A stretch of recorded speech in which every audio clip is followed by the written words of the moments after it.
when it comes down to it. Everyone needs to understand their financials. It doesn't matter what position you're in.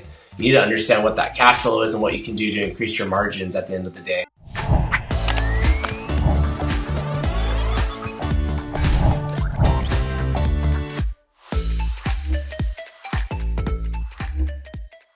Hello and welcome to the Gross Profit Podcast. My name is James Kennedy. I'm the CEO, co-founder at procurementexpress.com. We take the hassle out of managing your company's spend without any ERP, but we are not here to talk about that today. Instead, I've got Austin Moffat from DSO CFO. Yes, it rhymes. What we're going to talk about is how hard it is to come up with a great name for a business, which I've definitely had trouble with in the past. And we're going to talk about AI tools, but Austin has an unusual story. I'm going to say from the outside here, certainly looks like Austin has built a fractional CFO business more successful than 90% of them out there, with a very successfully niching down into a particular area, which he's made successful for himself. And he's done it all, shock horror, without a CPA qualification. So we're going to talk a little bit about that, about maybe it's an advantage, maybe it's a disadvantage, but we'll figure out why and how he still built the credibility to build a thriving fractional CFO business specializing in dentists and dentistry. Austin, you're very welcome to the show. Maybe you can kick us off by telling us something about you that not many of your colleagues would know about you. Oh man, yeah, I'll tell you, I thought until I probably graduated, or at least my senior year of high school, that I was going professional in soccer. I was certainly told that I was by several coaches, but I played soccer at a very, very high level in the States, and I am from Southern California, San Diego. Soccer is huge in Southern California, huge. Arguably some of the highest quality actually in the States, arguably anyways. And I, as a freshman, so for first year of high school, I made our highest level, our varsity team as a freshman. That's pretty uncommon, especially in Southern California. I just to paint a little picture of kind of my soccer athletic background, if you will. And then I didn't go pro. So I held on to it. I did play a little bit in college. I played a little bit semi-professional, probably to my early 20s. And then my wife and I got pregnant. And then I realized that I needed to get serious about making money somehow. Well, that's a sort of a star system, right? You either make the money, and a few small number of people make a huge amount of money, and everyone else goes absolutely nowhere. So Right. I mean, I always admire people who operate at the top levels of sport. It's insane because to get to the top, like, you might be school, then you get to college and you realize, oh, there's another level. And then you go beyond that and you realize there's another level. And to get to the top in any sport is amazing. Is there, from that experience, what did you learn that you bring to your day-to-day when you think back about that time? Like, did you learn from getting to such a high level in any sport? Yeah, man. Honestly, there are several takeaways. I'm a huge, and I have, excuse me, I have an 8-year-old son.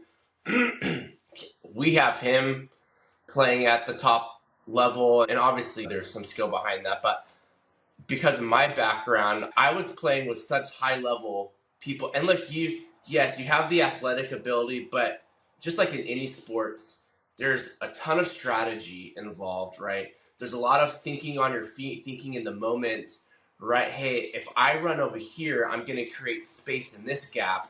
And this person that has the ball or the puck or whatever who's running towards me, if I run off to the side, I'm going to pull my defender with me. That's going to create a gap, right? They're going to run into, have a more direct angle, whatever you want, like at the goal, right? So there's so much just thought process. And hey, just because I'm not directly involved in this play doesn't mean that I cannot contribute still. And so for me, I think that it's high IQ, really.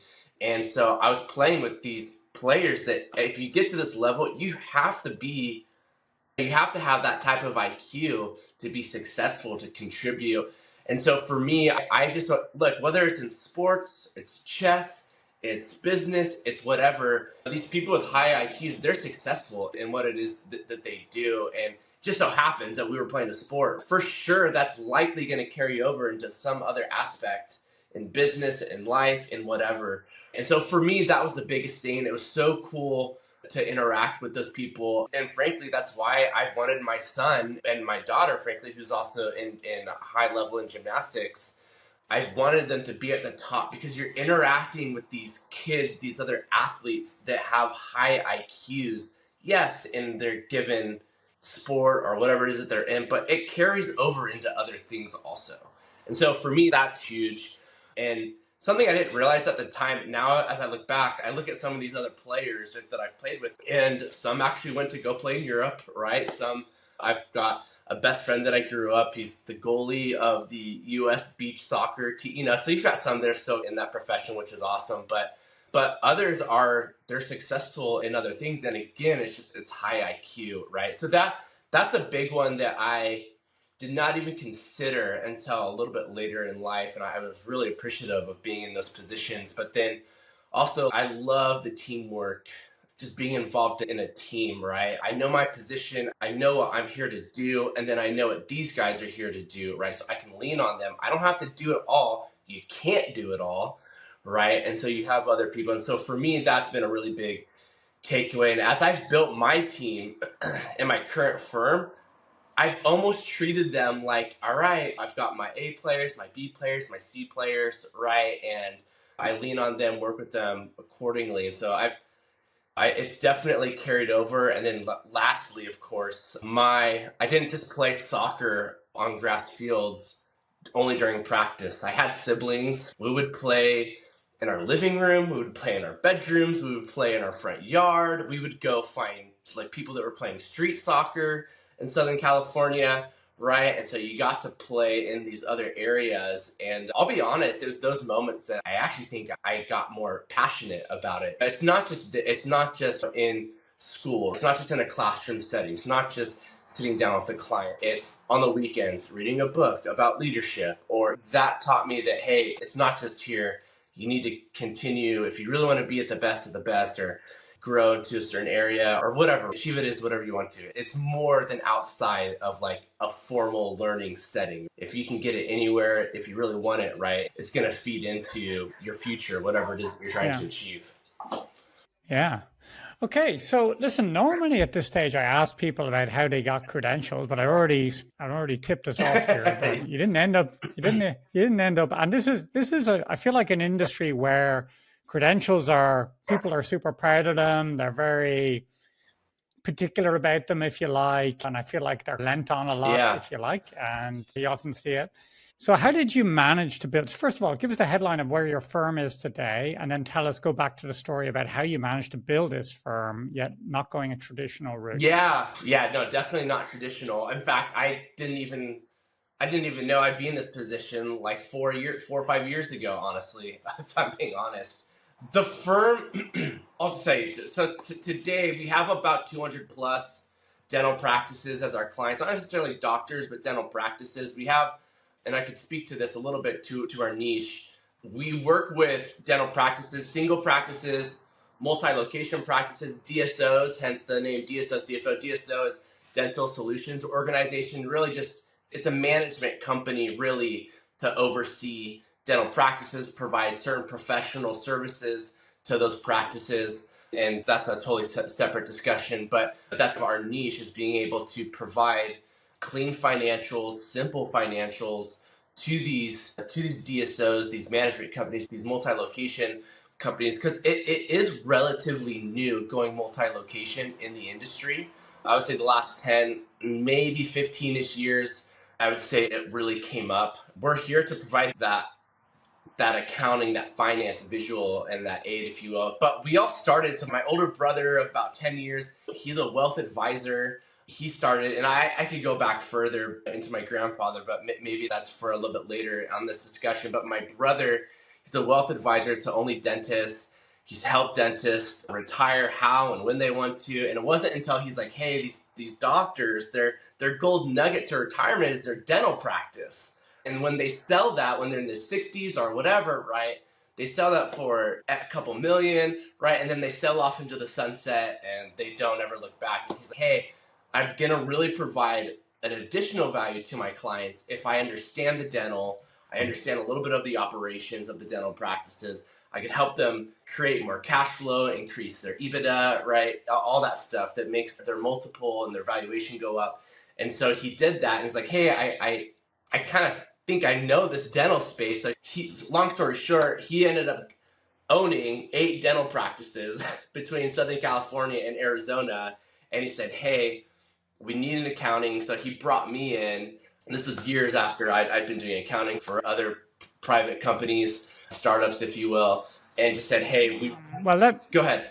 Let me bring you back here just before we get into that, because there's lots of good Yeah, stuff yeah, there. yeah. But so what you had a kid, which I love, Yeah. right? And then you were like, I can't. This soccer thing is Yeah. not paying so great. Yeah.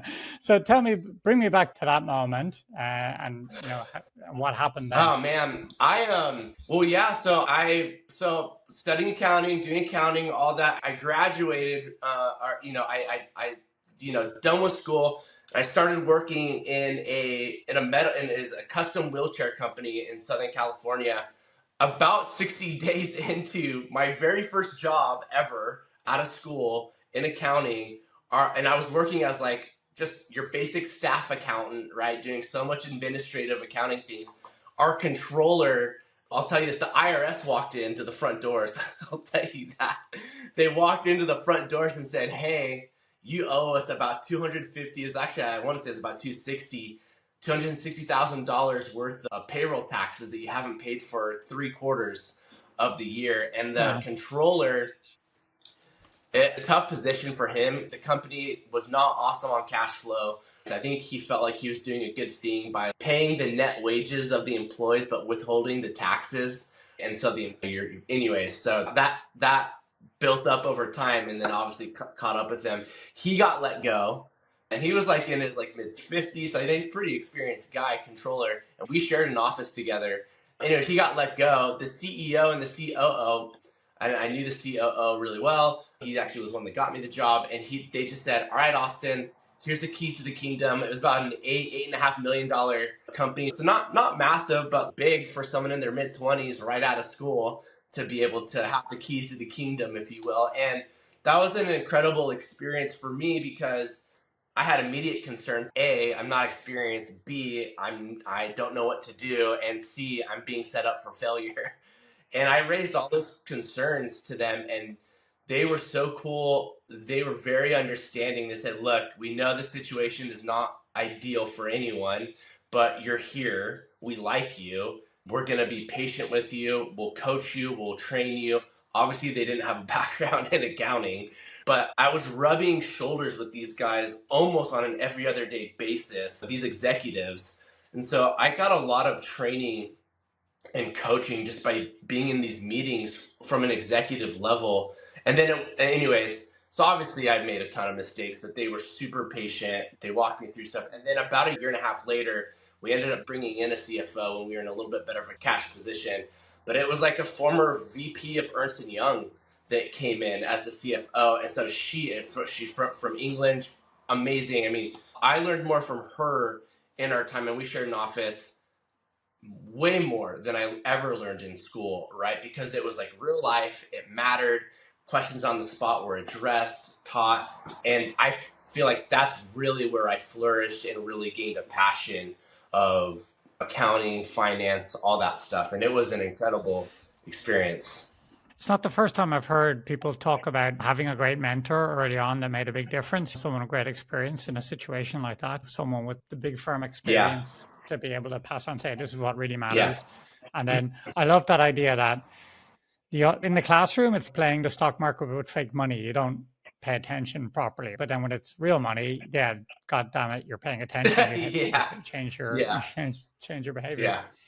Okay, great. So you got this sort of trial by fire, branded you into the CFO role, or certainly the CPA role.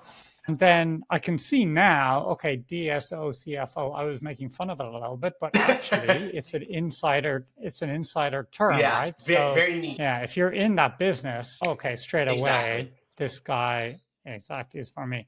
Okay, so bring us then, your brother acquired magically, but you have a very interesting, your whole family has a dental background, and I love that story. So maybe you can just bring us back to your grandfather and why your family has ended up serving these dentists. Yeah, no, and thank you for that. Yeah, there's a reason that we're in the dental space.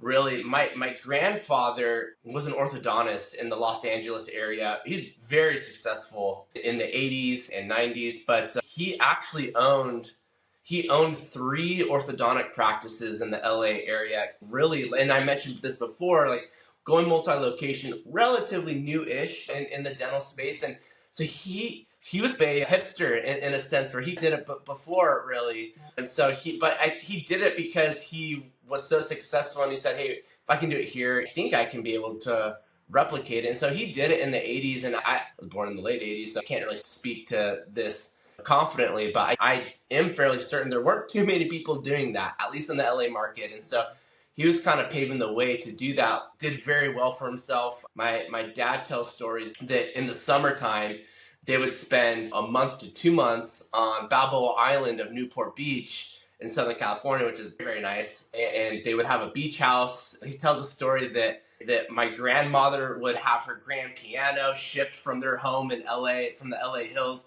into Balboa Island. So that she loved music. She was a music teacher in more ways than one. And she couldn't go without her piano. And so anyways, you painting the picture that did very well for himself. Unfortunately, he made, a handful of poor personal financial decisions that led him down to bankruptcy, unfortunately. And so he lost his practices, had to go and just work as an associate, did his bankruptcy stint, had to sell the family home that they all loved, which is too bad. And then he got out of his bankruptcy stint, went back to own multi-locations.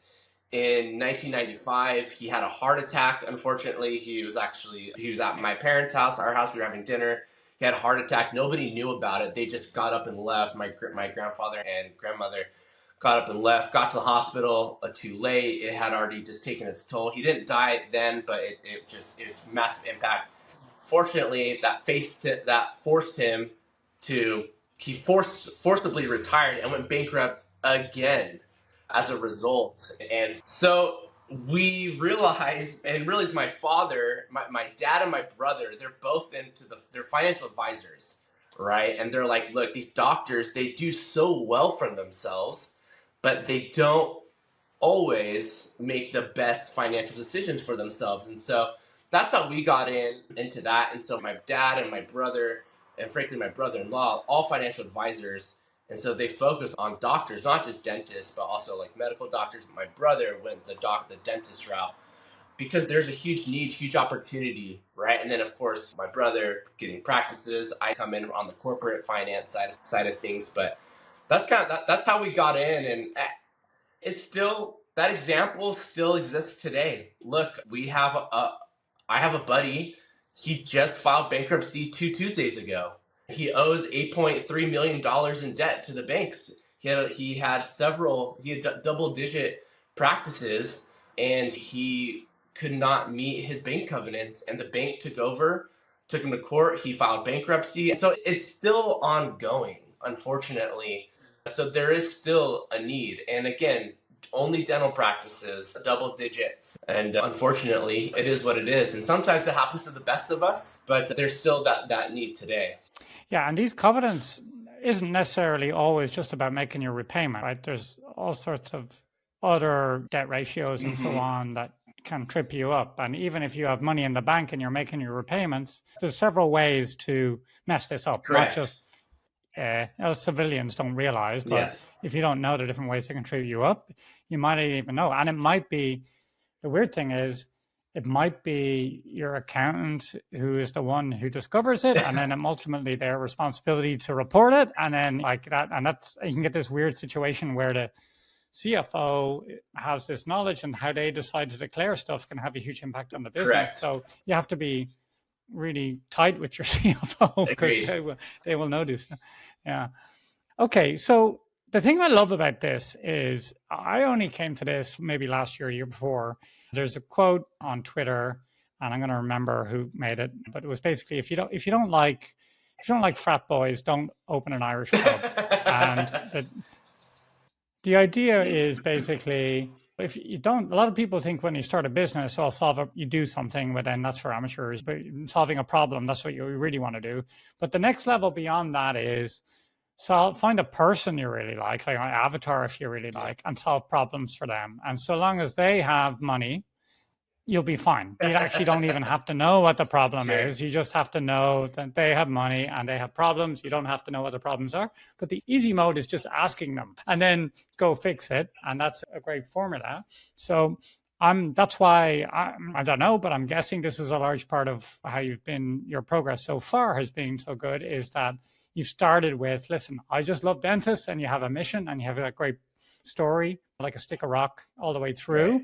It's believable. Obviously, when it really helps when you talk to dentists. I don't know if you tell that story every time, but it's got to help with your close rates. So without being too cynical about it, like it's got to help. Okay, this guy is clearly different to the 4 other Sure. fractional CFOs I've interviewed for this. Yeah, sure.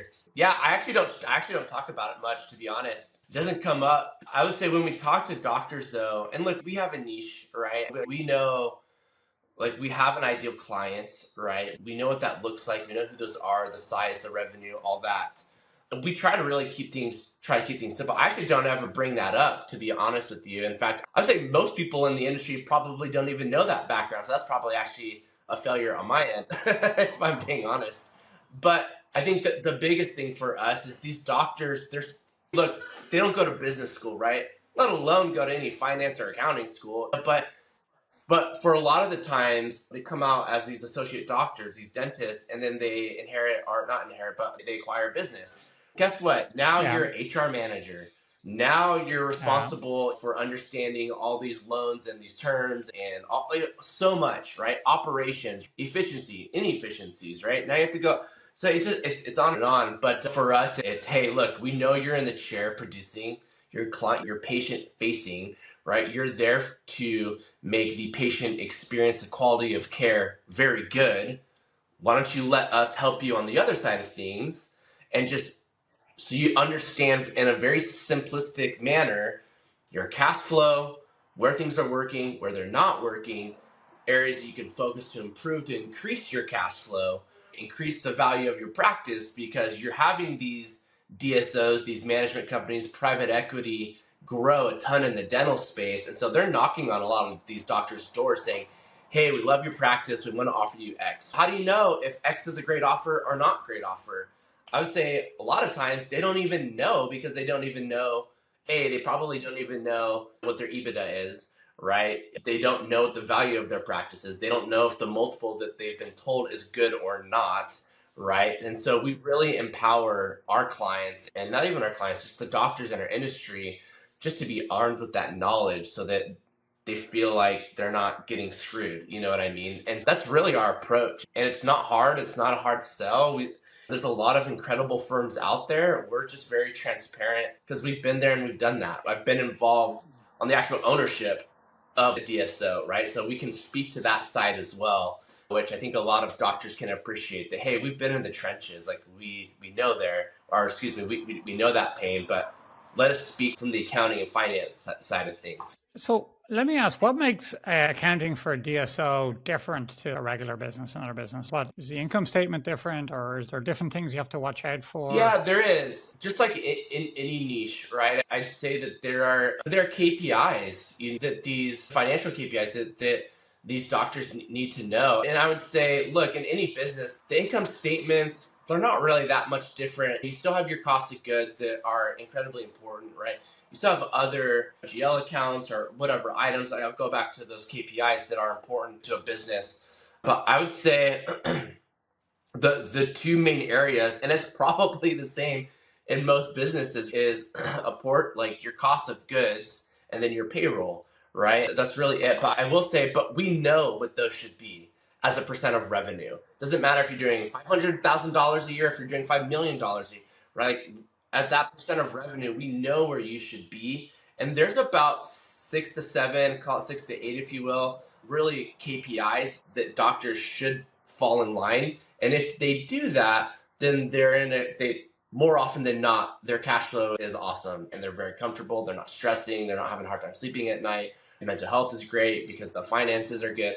But I'll just tell you, like, dental supplies and lab fees, those are two big areas in the cost of goods, right? We know that you should be 6% of your revenue in dental supplies and 5% in lab fees. If you're over, right, then you're already in a position where you're going to make your margins a little bit thinner, right? Payroll, we know that it should not exceed 50% of your revenue, at least in the dental space. Breaking down from that, you want to be 20% of your associate, 10 of your hygienist, right? I could go on and on, but we know where you should be in order to be successful. And I'll just tell you, I'll just cut to the chase. Your net income, and that's including your EBITDA, any add back related expenses, right, is 15%. That's the goal. And you might think, hey, 15% of margins, that's not super appealing. Yeah, I would agree. I think there's other industries where 30% is the goal, right? But for dentistry, it's between 15 and 20% is that margin, with all other things impacting, right, taking place. But we know where you should be. And again, I don't think that makes it super different or unique to other businesses, because I think other businesses have their own. But I think that's what makes us unique, right? And I think that's what makes dentistry unique, is that we've got the playbook, right? We know where you should be. If you want to be successful, then this is the playbook you need to go by. And we have a couple of clients that are crushing it. I just met with a 7-location client out of Chicago earlier this week, and they're doing 33% for across the board, right? And so you're having groups that like they have it down and they're beating it right now. I'll tell you, they're in the 1 percentile of dentistry. So that's an anomaly. But you do have groups that are doing it and they're doing it better and they're crushing it. I mean, that group, that client I told you, him and his wife just spent a week in New Zealand and then came back, and they're not even in the chair anymore. And so they're just simply managing and coaching the other dentists. And so for me, that's the goal. I think a lot of doctors want to get to that point, and we help our clients get there at the end of the day, depending on their financial goals. Very good. Okay, so we mentioned we're going to talk about some AI tools. Give me a chance to geek out a little bit on what's happening in the world, because like we're all freaking out. I don't know if the accountants are freaking out, but the programmers are definitely freaking out about all this AI change that's happening in the world. Yeah. So, and you're someone who likes to really look and use technology, and I'm always interested in that. So I'm interested in what are you seeing out there, maybe the things you're considering or things that you've decided to start using in your practice. Yeah, I'll tell you, and I think a lot of people would probably in the same boat as me. I feel like if we're not using it, then we're falling behind. If you're ignorant to it, or it's just a matter of time, and people are using it now. I'll give a shout out to Jason Stats, CPA. He's on X or Twitter. I follow that guy. Is silly with his knowledge in AI and tech, so I follow him a lot. And so a lot of this, to be honest, is large in part to him, and he's huge. But I'll say for us, we're using ChatGPT religiously. I would say that. So that's not special. That's not unique. I will say, somewhat recently, we've got the paid version, right? Just like I think it's the plus, like $20 a month or whatever. We're uploading some financials, some other things in there, and we're asking it to analyze it. We've trained our GPTs to be able to decipher and say, hey, look, we have some thoughts. What are you seeing? So that's been a little bit unique. We're sharing those with our clients as well. And we're being pretty transparent. And this is coming from ChatGPT also, but we've also provided our own overlay on it as well. That's a little bit more niche to you, right? So we're doing that. We're using Keeper right now. So we're probably about 6 months into using Keeper.com. And that's for our bookkeepers, really. And it's really helping them close out the month quicker. They're able to take on more clients, which means that we get more profitability out of our bookkeepers, which is huge for me. And we've got about 13, 14 team members under us they're taking on anywhere between, and it depends on the size and the services, but anywhere between 18 and 22 practices per bookkeeper. And so we've got that down pretty good. And Keeper is allowing them to be more efficient with their time. Like I said, close out things a bit. So we're using that, and that does have a bit of AI in it, which is incredible. We're using another platform called Reach. Well, let me ask about that if I can, just on Keeper. Yeah. Is that like a replacement for QuickBooks, or is it something that plugs in accounting system? Great question. It's not a replacement; it's a plug-in, right? So it plugs in. Use it for a couple things. Like workflow management is one, but But it's actually hard. I would say as our team members have gone into it, I guess in a way it is replacing QuickBooks in the sense that they could go into the bank feeds through Keeper and allocate transactions that way. Clients that have multi-location, the feedback that I've received from team is it actually makes it so much easier if there's interaction, like in Keeper, if there's multi-locations, they can manage like the do to, do from accounts on the balance sheet, right? When you've got to transfer from location A to location D, right? And they can manage that a lot easier. So I would say yes, there is a replacement piece, but you can't do anything without the beating heart of the accounting, which is QuickBooks for our clients anyways. So I'd say yes and no, but I think it might be becoming more and more a replacement, if I'm being honest, for our team members. I think they actually probably are starting to prefer using Keeper for the bank feed allocation, if you will, rather than QuickBooks.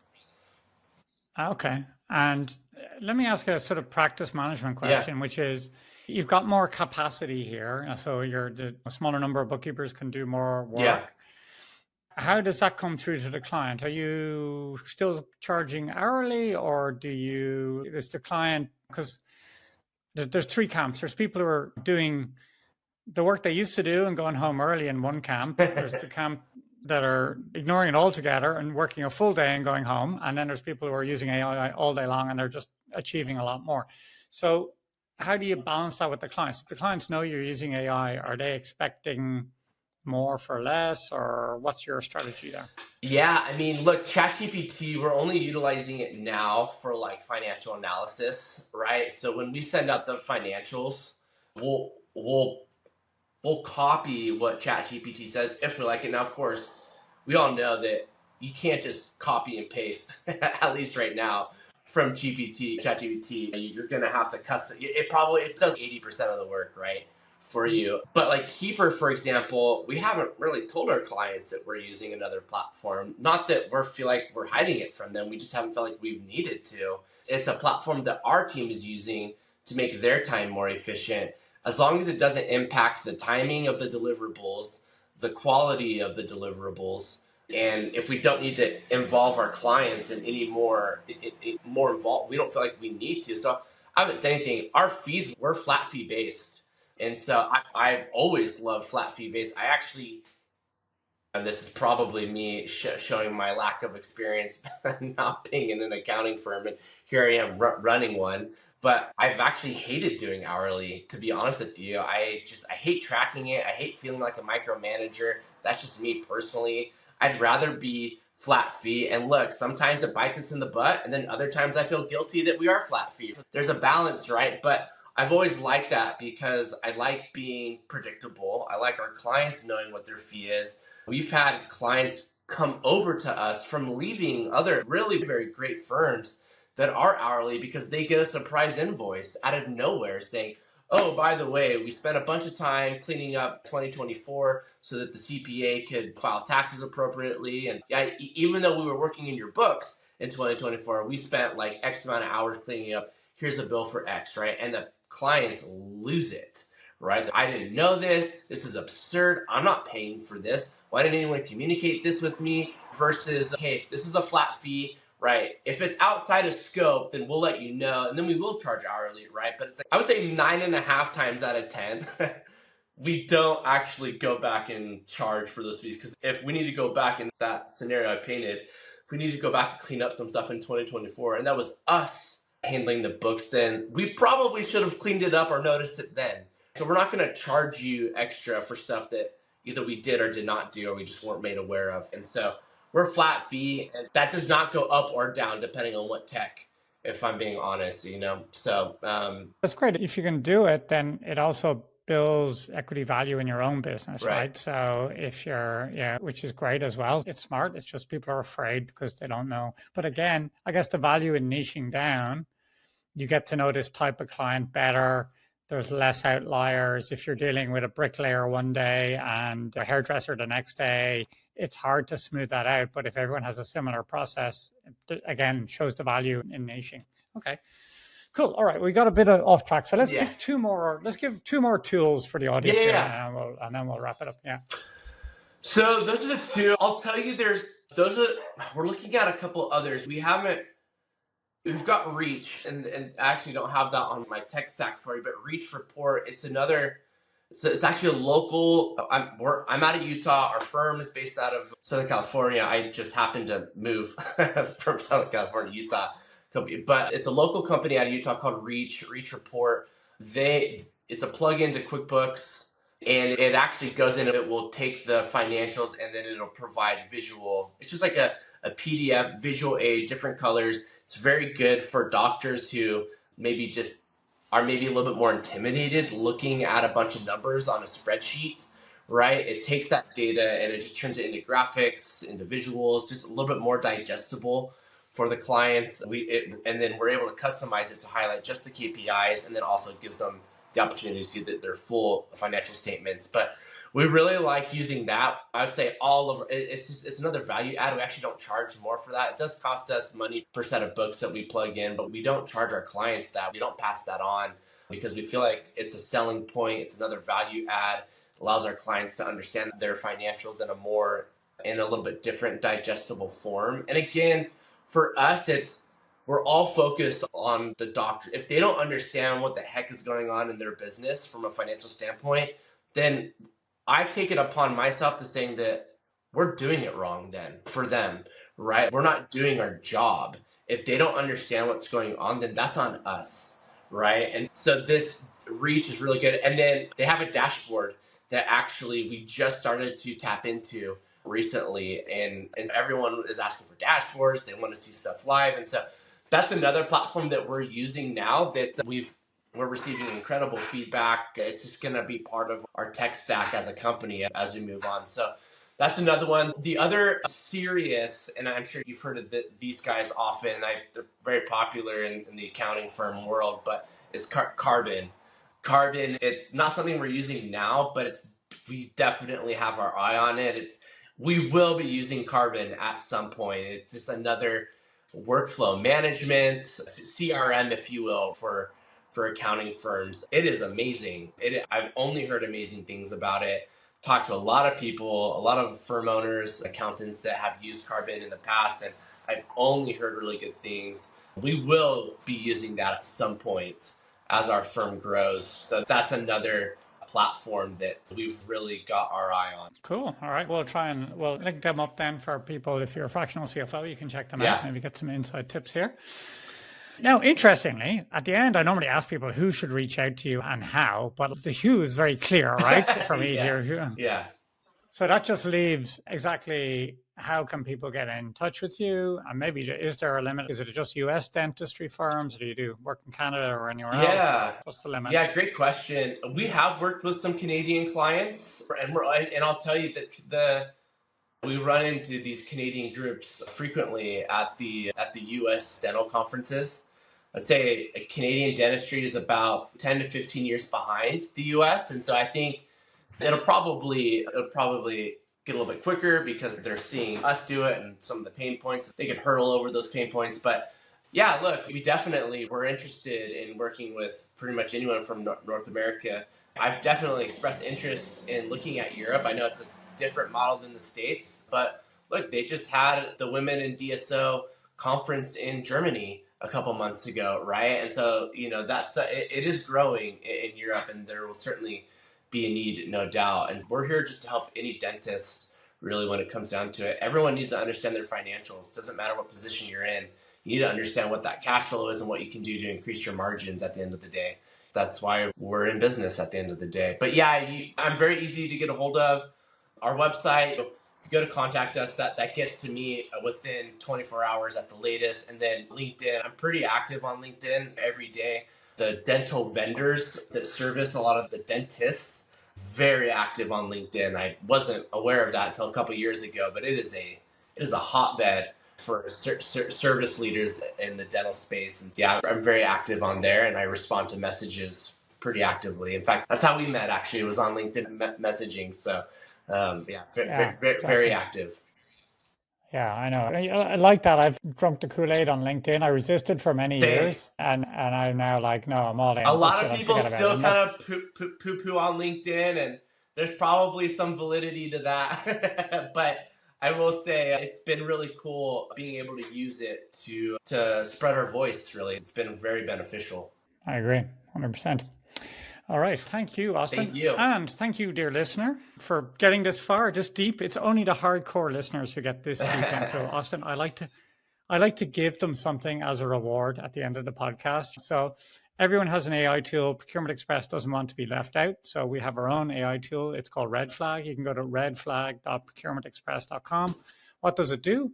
It will keep an eye on your QuickBooks accounts, and it watches out for suspicious transactions, stops transaction fraud, to be honest.